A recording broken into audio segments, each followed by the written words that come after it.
프랑스 파리에 머물고 있는 민주당 송영길 전 대표가 지난 2021년 전당대회 돈봉투 의혹과 관련해 22일 현지에서 기자간담회를 하겠다고 밝혔습니다. 당내 일부 의원들이 의혹 연루자들의 탈당도 요구하면서 파장이 커지고 있습니다. 국회 연결합니다. 손효정 기자.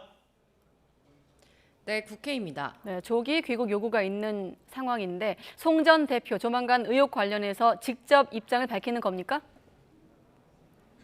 네, 지금 파리에 머물고 있는 송영길 전 대표는 오는 22일 토요일 현지에서 기자간담회를 엽니다. 기자간담회에서 전당대회 돈봉투 의혹에 대한 입장을 밝히고 당의 조기 귀국 요청에 대해서도 답할 것으로 보입니다. 이런 가운데 민주당 내부에서는 송 전 대표를 비롯해 의혹 연루자들이 탈당해야 한다는 주장도 나왔는데요. 비명계인 김종민 의원은 한 인터뷰에서 수사 결과가 나오지 않았지만 당의 신뢰 회복을 위해 지도부가 탈당 권유를 비롯한 적극적인 조치를 해야 한다고 주장했습니다. 하지만 친명계 핵심 의원인 정성호 의원은 라디오에 나와 송 전 대표가 캠프 안에서 돈이 오고 가는 세세한 사안까지는 알 수 없었을 것이라며 탈당은 너무 이른 이야기라고 선을 그었습니다. 민주당 지도부도 우선 송 전 대표 기자간담회를 지켜보겠다는 입장인데 송 전 대표가 한국에 돌아와 책임지겠다고 밝히길 기대한다고 촉구했습니다. 본인이 어떤 입장을 내놓을지를 우선 지켜보고요. 거기에서 좀 우리 국민이나 또 당이 납득하기 어려운 또는 바로 수용하기 어려운 부분이 있다면 거기에 맞춰서 얘기할 수 있는 것이지 앞서서 지금 얘기할 단계는 아니다. 국민의힘은 의혹을 받고 있는 민주당 관계자들이 철저히 수사를 받고 국민 앞에 사과해야 한다고 촉구했는데요. 김기현 대표는 송 전 대표가 당당하면 한국에 들어와 입장을 밝혀야 한다고 강조했습니다. 숨는 자가 범인이라고 합니다.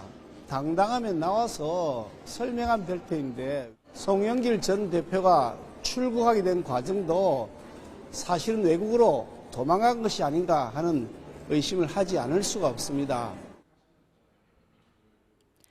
다만 국민의힘 지도부도 별도 특검 추진보다는 우선 검찰 수사를 지켜보자는 분위기입니다. 네, 그리고 다음 주 본회의 앞두고 여러 쟁점 법안에 대한 논의도 이어지고 있죠. 네, 지난 13일 본회의에서 처리 여부를 놓고 여야가 맞붙었던 간호법 제정안과 관련해 국민의힘이 오후 2시부터 의원총회를 열고 대응 방안을 논의하고 있습니다. 의원총회에는 조규홍 보건복지부 장관이 출석해 야당 주도로 본회의에 직회부된 간호법안에 대해 보고하고 의원들 질의에 답하고 있습니다.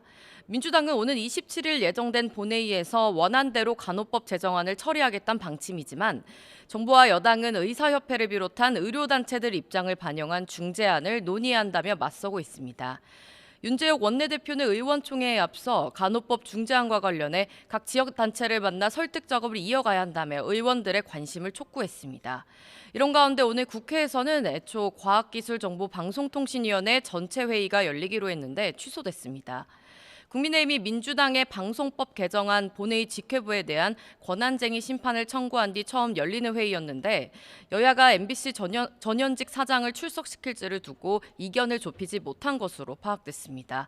지금까지 국회에서 전해드렸습니다.